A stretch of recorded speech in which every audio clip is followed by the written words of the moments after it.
to say something because I think it's something that brings us all together and that we all have in common. And that is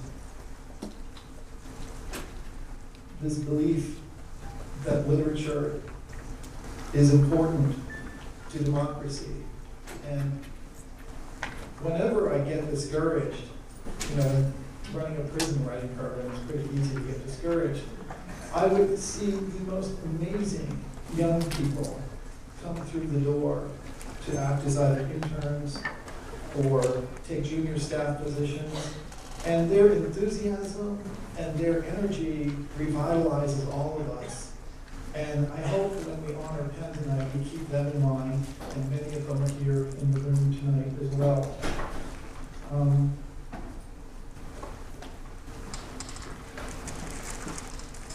I think we're lucky.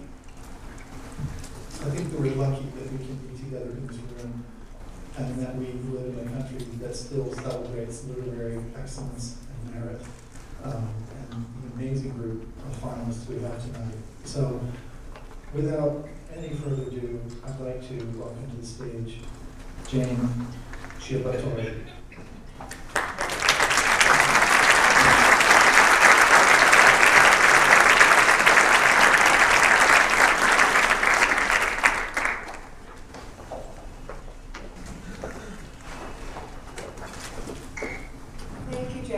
Can you hear me back there? I appreciate Jackson's remarks. I really want to say thanks to the New School for hosting our event here this year. I want to thank all of you for coming.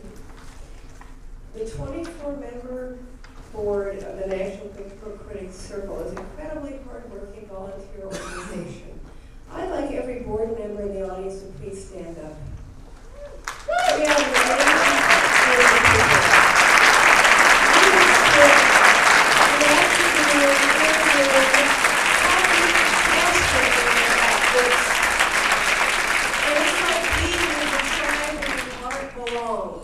because we care so much about books. It's an amazing group of people. Unfortunately, we have to occasionally say farewell because we have voting and so forth. So we're going to be saying goodbye to several board members at the end of this evening. I want to mention them by name. Ellen Halsell, David Orr, Rebecca Skloot, Marcela Valdez, and Celia McGee. I also want to say special thanks tonight to Barbara Hofert, who's the awards chair. You can imagine all the pieces that have to be pulled together. It's a multitasking par excellence. And to our treasurer, Roberto Gonzalez, for managing all things financial for what is a 501c3 nonprofit. To Lizzie Skurnick, who's our VP of Tech, who keeps us up to date on the website. To Eric Banks, our blog chair, who's keeping Critical Mass rolling 24/7. Most recently, herding our board members together to review all the finalists in a marathon 30 books in 30 days. The NBCC, as many of you know, was founded 35 years ago this year at the Algonquin Roundtable. The goal of the founding members, including our court board member, Linda Wolf, was to expand that Algonquin Roundtable to a nationwide conversation. Today we have members, board members, and events from locations throughout the United States. Our founders might never have been able to envision the 21st century world of book criticism. We are experiencing a historic transformation of book reviewing, book publishing, and book culture in general. David Hewlin, our board member, said earlier today that it was as if we were at the intersection of the dying of two industries, newspapers and book publishing. There is an ongoing collapse. There is trouble with print in general, but it has transformed the work we do, but we include today book editors who blog and podcast, and book bloggers who Twitter, and people who write for academic publications, and people who have never left print and never will leave print. John Updike, a multiple winner of our award, who died in late January, lamented in his book, Due Considerations, "Without books, we might melt into the airwaves and be just another set of blips." There are too many readers still out there. There are too many critics and too many of us who love books to allow that to happen. All I can say tonight is that we're all working harder and smarter as we participate in an ongoing evolution of book criticism and book culture. As an organization, the NBCC has had to change as well.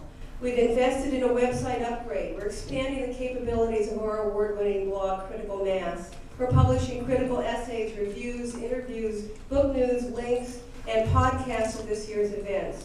We've presented programs throughout the country highlighting our work. We're bringing together hundreds of people in places in San Antonio and Cambridge and Seattle and Portland and Lawrence, Kansas.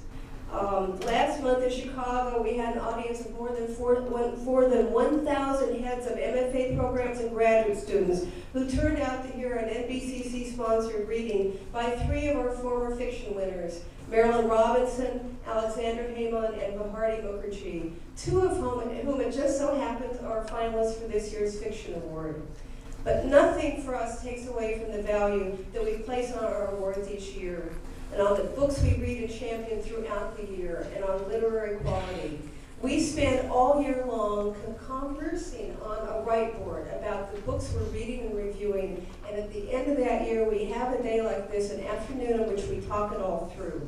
Incidentally, that first award ceremony in 1975, I'd like you to know the winners. E.L. Doctorow for Ragtime, R.W.B. Lewis for Edith Wharton, a biography, John Ashbery, who's in the audience tonight, for Self-Portrait in a Convex Mirror, and Paul Fussell for The Great War in Modern Memory for Criticism. So tonight we gather once again to celebrate the best writing published in English in the United States in the publishing year 2008. I'd like to give a couple of the, we have a vocabulary that we develop as critics.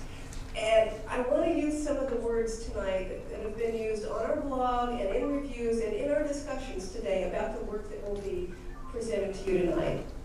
Exhilarating, transcendent, unflinching, written with erotic ease, eloquent, splendid, marmoreal, unparalleled, startling, and sexy and apocalyptic. Now, we have a lot of guys out there who will keep doing this until, we're going to keep at it, and we're very, very excited to have you all with us tonight. We're going to have a reception afterward, I've been told, to let you know you can buy tickets in the back until mid-program, and then the tickets will be at the reception. Okay, now I'm going to turn it over to Scott McLamee, who's a former winner of our Valachian Citation for Excellence in Reviewing, to introduce the winner of our Valachian Citation this year, Ron Charles, who carries the torch for his predecessors. Thank you all, and let's have a great evening.